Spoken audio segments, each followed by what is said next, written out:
কথা চ্যানেলে সকল শ্রোতাবৃন্দতে জানাই স্বাগত।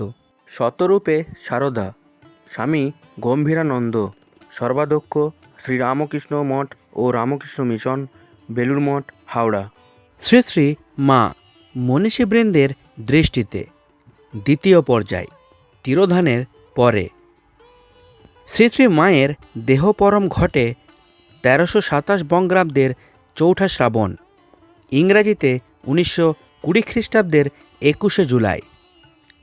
দেহরক্ষার অব্যবহিত পরে তার সম্পর্কে তেমন একটা আলোচনা চোখে পড়েনি। ইংরাজি প্রবুদ্ধ ভারত, বেদান্ত কেশরী এবং বাংলা উদ্বোধন পত্রিকায় তার তিরোভাবের সংবাদটুকু শুধু প্রকাশিত হয়েছিল।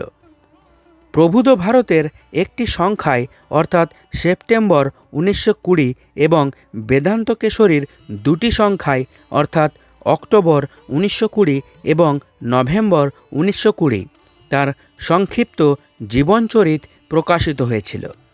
তবে অনুমান হয় এই রচনাগুলি সম্পাদকীয় দপ্তর কর্তৃক লিখিত, সুতরাং ভক্তমণ্ডলেরই রচনা।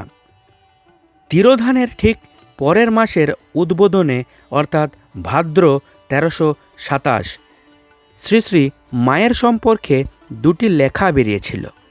একটি শ্রী শ্রী মায়ের ভক্তমণ্ডলী এবং সেবিকাদের অন্যতমা সরলাবালা দাসীর লেখা মায়ের কথা, অন্যটি শ্রী এই সংক্ষিপ্ত স্বাক্ষরে কোনো অনামা লেখকের লেখা মা।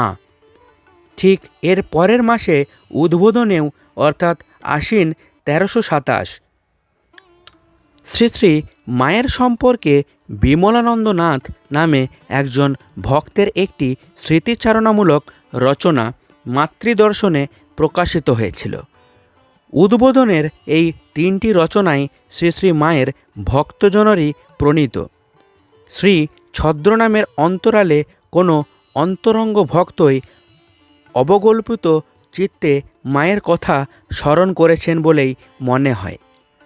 রামানন্দ চট্টোপাধ্যায়ের প্রায় 4 বৎসর পরে প্রবাসীতে অর্থাৎ বৈশাখ 1331 নাম উল্লেখ না করেও এই লেখাটির কথা বলেছেন। শ্রী শ্রী মায়ের স্থূল দেহাবসানের পর প্রায় 4 বছর পরে তার সম্বন্ধে প্রথম উল্লেখযোগ্য আলোচনা করেন প্রখ্যাত মনীষী সম্পাদক রামানন্দ চট্টোপাধ্যায়। প্রবাসী পত্রিকায় তৎকালে প্রাপ্ত তথ্যাদির ভিত্তিতে তিনি শ্রী মায়ের একটি সংক্ষিপ্ত জীবনাচরিত রচনা করেন। এই রচনায় তিনি শ্রী শ্রী মায়ের একটি আলাদা স্বয়ংসম্পূর্ণ জীবনী গ্রন্থের প্রয়োজনীয়তার ওপর নজর দেন।